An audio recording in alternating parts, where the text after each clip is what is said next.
termasuk ketika Portugis menakluk Melaka, di mana mereka mengahwini gadis-gadis tempatan, membaptiskan mereka. Naratif ini yang kita kena ketengahkan, supaya orang tidak melihat kebangkitan ini ditunjangi oleh kepentingan mandin keduniaan atau ekonomi. Kita tidak mempersoalkan perjalanan yang ditempuh oleh negara ini dalam sejarah, kita tak persoalkan, bahkan ia akan kekal, ya. Cuma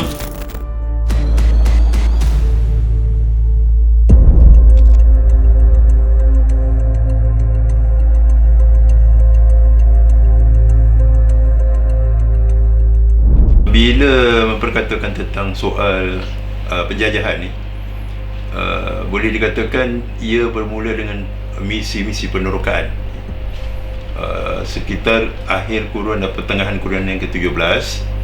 Kita lihat di mana British mula bertapak di Padang, Sumatera Barat, kemudian menghantar beberapa misi perdagangan dan wakil-wakilnya disebut sebagai country trader. Antara country trader yang paling masyhur adalah Francis Light, yang mula membuka penempatan di Pulau Pinang pada tahun 1786. Walau bagaimanapun, British berhadapan dengan penjajah pesaing iaitu Belanda, yang telah melaksanakan misi-misi penjelajahan yang lebih agresif, di mana kita lihat Belanda mula menguasai Makassar, Sulawesi Selatan sekitar 1670-an, diikuti dengan Jawa Timur, dan menguasai Sumatera Barat, dan mengusir kehadiran British di Sumatera pada waktu itu. Dan perubahan yang paling besar berlaku apabila tercetusnya perang-perang Napoleon di Eropah, di mana Belanda telah dikalahkan oleh French atau Perancis di bawah Napoleon Bonaparte, sehingga keseluruhan tanah jajahannya ini secara prinsipnya dikuasai oleh Perancis di Nusantara. Dan British telah mengambil peluang daripada situasi ini untuk bertindak sebagai proksi bagi Belanda. Berarti British akan mengambil alih kebajikan ataupun urusan pentadbiran tanah jajahan Belanda daripada tahun 1811, sehinggalah Perancis dikalahkan pada tahun 1815. Dan dengan ini British perlu mengembalikan semula tanah jajahan yang ditadbir kepada Belanda. Walau bagaimanapun, Stamford Raffles yang ketika itu merupakan governor, di Sumatera, telah mengusulkan supaya dicari satu penempatan. Dan diringkaskan cerita, Stamford Raffles bersama William Papuha yang merupakan residen di Melaka pada waktu itu telah berjaya membina penempatan di Singapura. Dan ini adalah pengkalan British yang paling penting di tengah-tengah Nusantara, yang pada peringkat awalnya dicabar oleh Belanda, tetapi akhirnya dibuat satu perjanjian pada tahun 1824 yang disebut sebagai Anglo-Dutch Treaty ataupun perjanjian London, di mana dibuat satu garisan di sepanjang Selat Melaka. Kawasan yang berada di sebelah timurnya, Tanah Melayu, adalah menjadi milik penaklukan British, dan kawasan di sebelah baratnya iaitu Sumatera menjadi kawasan penaklukan Belanda. Dan dengan itu berlakulah proses tukar suka sama suka. Bangka Hulu yang merupakan pengkalan British di Sumatera diserahkan kepada Belanda, dan Melaka yang merupakan pengkalan Belanda di Tanah Melayu diserahkan kepada British. Jadi pada tahun 1824 tersebut bermulalah proses penjajahan, Walau bagaimanapun, perjanjian London ini tidak dipenuhi sepenuhnya kerana British masih mempunyai kepentingan perniagaan di Sumatera Timur, contohnya di Indragiri, Kampar, Siak dan sebagainya. Jadi dibuat satu lagi perjanjian pada tahun 1870 yang dinamakan Perjanjian Sumatera. Dan dengan perjanjian ini lengkaplah monopoli Belanda ke atas Sumatera dan penguasaan British di Tanah Melayu. Dan kita lihat pada tahun 1874 British mengambil langkah untuk mula bertapak di Tanah Melayu dengan perjanjian Pangkor. Diringkaskan cerita, dengan perjanjian Pangkor ini British mula bertapak di Perak, dan seterusnya mengambil langkah-langkah untuk menguasai Tanah Melayu. Dan 4 negeri yang menjadi sasaran adalah Perak, Negeri Sembilan, Selangor dan Pahang. Itulah tarikh penerokaan British di tanah Melayu. Dan kalau kita boleh ambil tarikh ini sebagai tarikh bertapaknya British, kita juga boleh ambil tarikh ini sebagai bermulanya penentangan umat Islam, orang-orang Melayu di tanah Melayu, bermula dengan khususnya pembunuhan James W. Birch pada tahun 1875. Kalau kita boleh buat rumuskan, itulah tarikh, tarikh bermulanya campur tangan ataupun saya suka menggunakan istilah penaklukan.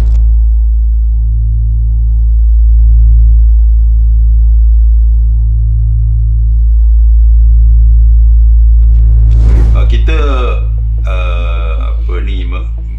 menyedari bahawa tujuan atau agenda penjajahan ni itu selalu dikatakan mereka ini datang dengan motif 3G, God, Glory and Gold.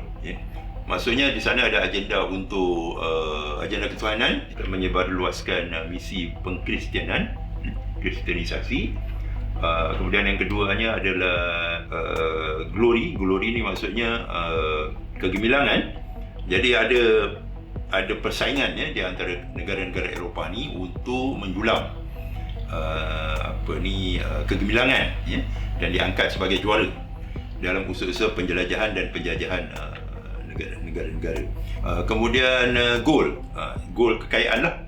Apa juga hasil bumi, hasil mahsul bagi setiap tanah jajahan itu akan cuba untuk diraih, dikaut kesemuanya bagi kepentingan penjajah. Berbalik kepada isu penyebaran agama, dekat sini kita lihat ada sedikit perbezaan di antara peneroka atau penjelajah awal, khususnya Portugis dan Spanyol, di mana mereka jelas mereka datang itu membawa cross, untuk mengkristiankan penduduk tempatan. Mereka lakukan secara agresif, termasuk ketika Portugis menakluk Melaka, di mana mereka mengahwini gadis-gadis tempatan dan membaptiskan mereka, dan melalui proses ini mereka menjangkakan mereka boleh mengkristiankan seluruh tanah Melayu.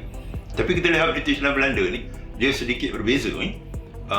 Kita tidak melihat di sana ada satu proses agresif untuk menghantar missionary bagi mengkristiankan penduduk setempat. Tapi kita lihat, kita tak nampak pun usaha-usaha pengkristianan ini berlaku di tanah Melayu, di kalangan penjajah British. Asasnya begini, sebab Belanda dengan British ini, mereka ini adalah daripada kelompok Protestan. Protestan ini adalah satu bentuk denominasi yang merupakan pesaing kepada Katolik. Ini adalah merupakan prinsip Protestan, dan kemungkinan motif untuk mengaut kekayaan negeri-negeri di timur ini adalah merupakan motif utama yang tidak ditunjangi oleh proses pengkristenan secara agresif. Mungkin ada tindakan-tindakan padri-padri yang datang atas inisiatif tertentu, tetapi mereka cuma mendapatkan sokongan. Mungkin dari sudut logistik, mungkin dari sudut ekonomi, tetapi tidak secara resminya dilaksanakan oleh EIC waktu itu, East India Company, dan juga VOC, Warinish East Indies, Belanda.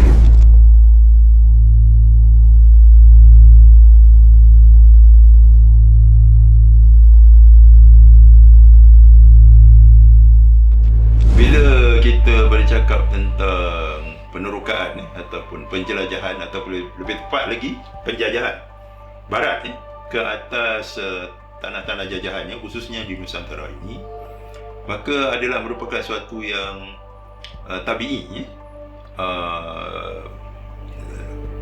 Penduduk pribumi akan bangkit mempertahankan hak mereka. Hak mereka, bila kita katakan hak ini mula betul antaranya adalah hak-hak sosioekonomi, dan sudah tentu wewenangan untuk mentadbir dan juga menguruskan tanah air mereka sendiri. Dan apa yang menjadi pengikat ataupun asas kepada kehidupan mereka itu agama. Jadi kalau kita lihat, ini adalah antara motif penting, bahkan sebab di mana penduduk pribumi bangkit. Jadi itu asasnya. Dan kebangkitan ini kita lihat dipelopori oleh antara lain pembesar-pembesar yang dilantik oleh Sultan, yang merasakan wewenangan mereka, kurang-kurangnya kedaulatan jajahan mereka telah diambil alih oleh British, ya. Di mana antara lain apabila berlakunya perjanjian antara British dan juga Perak ke Negeri Sembilan, Pahang khususnya, ya, mereka akan memonopoli, ya, usaha-usaha pembangunan ekonomi, ya. Apa saja hasil-hasil bumi yang merupakan tunjang kepada pembangunan ekonomi negeri tersebut akan dikuasai oleh British, ya. Di mana mereka akan meletakkan setiap orang yang melakukan aktiviti ekonomi sama ada mengutip hasil hutan ataupun melombong emas, melombong mujtimah, ini perlu mendapatkan kebenaran, dan juga perlu mendaftar dengan British supaya mereka boleh melakukan sensus, kemudian mengenakan cukai. Jadi bagaimana mereka melaksanakan sistem cukai itu sudah tentu dengan menukar undang-undang, ya. Undang-undang ni kita lihat di Tanah Melayu khususnya sudah hampir lengkap, ya. Terutama dari sudut kanunnya, dari sudut perundangannya. Pahang contohnya sudah dilaksanakan Undang-Undang Pahang. Di situ ada peruntukan-peruntukan syariat, ya. Sama ada hudud, qisas. Ialah peruntukan-peruntukan yang berkaitan dengan pelaksanaan agama Islam. Sebahagian besarnya diambil ataupun diadaptasi daripada kanun Melaka dan juga undang-undang Melaka. Sebagaimana yang kita tahu, British bukan datang untuk secara langsung, ya, untuk melaksanakan program pengkristianisasi, dan kita tak nampak, ya, proses tersebut, ya. Tetapi berlaku proses penukaran sistem undang-undang, ya, dan diketepikan pelaksanaan undang-undang yang berdasarkan syariat dan juga adat. Jadi kita lihat kebangkitan Tok Janggut contohnya di Kelantan, ya, kebangkitan Haji Abdul Rahman Limbung Terengganu, kemudian kebangkitan Datuk Bahaman, Tok Gajah dan Mak Kilau di Pahang, ya, dan kebangkitan Istana Seri Menanti oleh Yang Tuan Antah, ya, dan juga Datuk Haji Kahar Mukmin ataupun terkenal dengan gelaran Datuk Siang Menggagap. Semua ini adalah kerana British menyentuh perkara yang paling penting dalam kehidupan, iaitu agama dan adat istiadat, ya. Pertama, kebangkitan itu adalah kerana mempertahankan kedaulatan tanah air. Lebih penting lagi kerana mempertahankan kesucian agama Islam. Naratif ini yang kita kena ketengahkan, yang seringkali ditulis dalam buku-buku ataupun dianggap sebagai naratif resmi. Tok Janggut menentang cukai, Haji Abdul Rahman Limbung menentang cukai yang dikenakan kepada tanaman-tanaman, ya, sebab itu dinamakan pemberontakan tani, ya. Dan begitu juga Datuk Bahaman yang dikatakan tidak puas hati dengan tindakan British, memberi pampasan, ya. Dikatakan British memberi pampasan sebanyak $50. Jadi inilah yang saya rasa perlu dalam konteks kita nak menyambut sambutan bulan kemerdekaan. Naratif ini yang kita kena ketengahkan, ya, supaya orang tidak melihat kebangkitan ini ditunjangi oleh kepentingan mandin keduniaan ataupun ekonomi.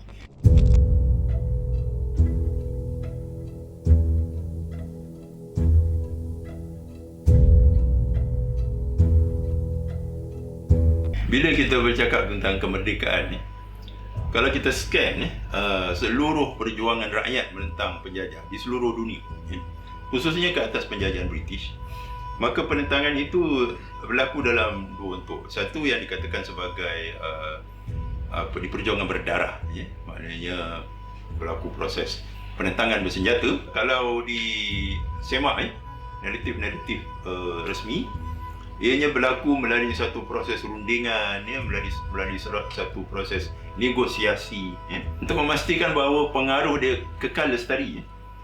Dia telah menggunakan saluran-saluran pendidikan, ya. Dan sekolah-sekolah yang diwujudkan contohnya macam MCKK ni yang paling unggul lah, ya.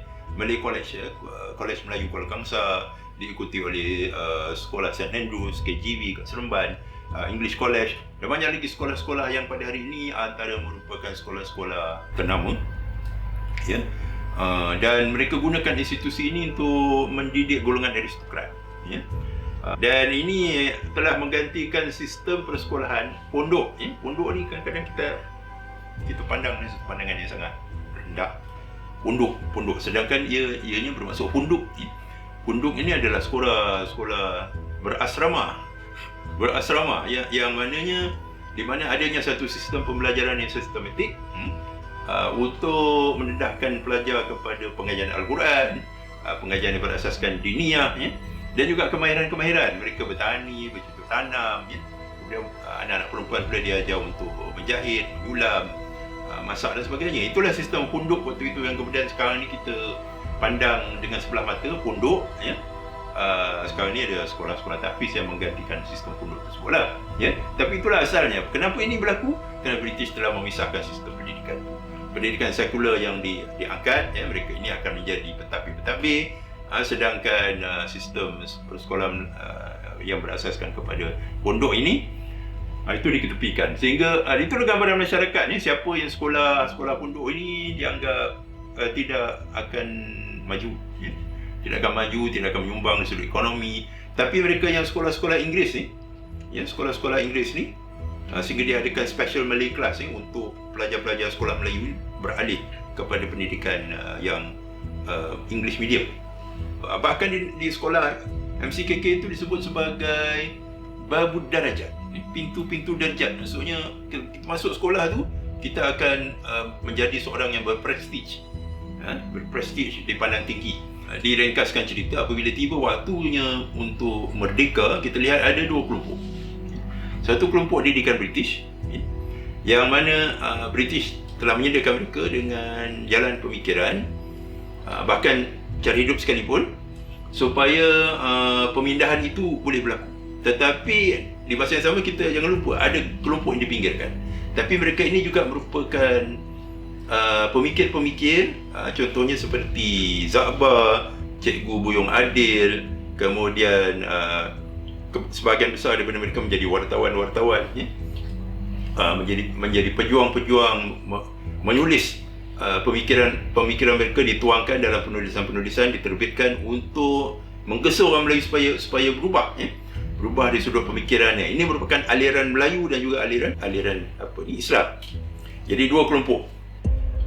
Apabila timbulnya peluang untuk memberikan tanah air, kelompok yang kedua inilah yang telah menentang British, ya, melalui pelbagai wadah pertubuhan, contohnya bermula dengan KMM, Kesatuan Muda Melayu, ya, kemudian setelah merdeka wujudnya PKMM, Pertubuhan Kebangsaan Melayu Melaya, dan di sana ada cabang-cabangnya, cabang wanitanya Awas, Angkatan Wanita Sedar, cabang pemudanya, Angkatan Pemuda Insaf, kemudian cabang penduduk desa, ya, Batas. Begitu besarnya sumbangan ini sehingga mereka berjaya membentuk satu gagasan yang disebut sebagai Putra AMCJ. Mereka berjaya menggabungkan pertubuhan-pertubuhan Melayu dan juga pertubuhan bukan Melayu yang merupakan suatu gagasan yang lebih awal daripada pembentukan perikatan yang terdiri daripada UMNO, MCA dan MIC.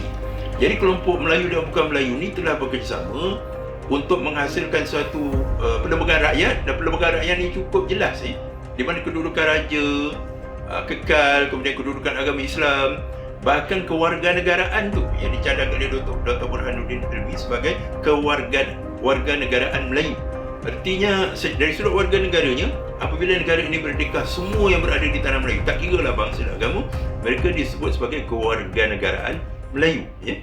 Kita boleh tafsir, kita boleh kritik, tapi itulah usaha yang telah diletakkan. Usaha-usaha untuk perpaduan ini memang sudah berlaku pada tahun 1946-45 lagi, ya, sebelum terbentuknya Malayan Union, sehingga mereka berjaya menggerakkan apa disebut sebagai Hartal pada tahun 1947 untuk mendesak British, ya, antara lain untuk melaksanakan perlembagaan rakyat itu, tapi British telah menekannya, ya, dan menggunakan kesempatan kebangkitan bandit, ya, ataupun kemudian yang mereka sebut sebagai PKM, Parti Komunis Melaya, dan kebangkitan PKM ini telah ditekan dengan pengisytiharan darurat pada bulan Jun 1948, dan kita jangan meletakkan komunis sebagai satu-satunya sasaran British, sebab British menggunakan peruntukan darurat ini untuk menghapuskan semua bentuk penentangan. Termasuklah PKMM yang sebenarnya merupakan musuh utama, ya, dan 1,000 orang ditangkap, ya, sebahagian besarnya adalah ulama. Jadi British telah menekan, ya, semua bentuk kebangkitan yang menjurus kepada kemerdekaan penuh, ya. Itu tuntutan PKMM, bahawa British keluar daripada negeri ini secara penuhnya, dan kemerdekaan itu adalah bukan sekadar kemerdekaan politik, tapi kemerdekaan ekonomi, ya, kemerdekaan ketenteraan penuh secara sepenuhnya. Jadi itulah naratif yang kita dah 65 tahun merdeka. Sepatutnya kita berani mengolah naratif yang mengiktiraf semua pejuang. Of course lah kita menolak PKM, tetapi apa yang dikatakan sebagai pejuang-pejuang golongan kiri, Dr. Burhanuddin Al-Hilmi, Ustaz Abu Bakar Al-Bakir, Ibrahim Yaakob, itu wajar untuk diketengahkan sebagai kepimpinan yang juga berjuang ke arah kemerdekaan.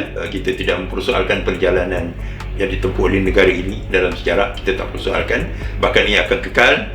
Cuma harapan kita adalah supaya semua pejuang-pejuang kemerdekaan yang dicop sebagai golongan berhala diri ini kita angkat sekali.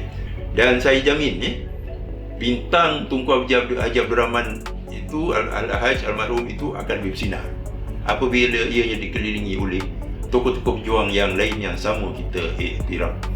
Dengan berlaku adil seperti ini, kita akan bergerak ke depan yang lebih progresif.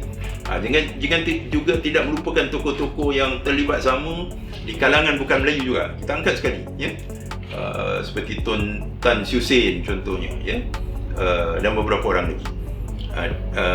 Ini akan merapatkan jurang, akan sedikit sebanyak meredam perkauman, dan hari kemerdekaan adalah hari yang cukup bermakna bagi seluruh rakyat Malaysia. Humanitarian Camp Malaysia, Michael, dengan ini mengucapkan selamat menyambut ulang tahun kemerdekaan yang ke-65. Keluarga Malaysia teguh bersama.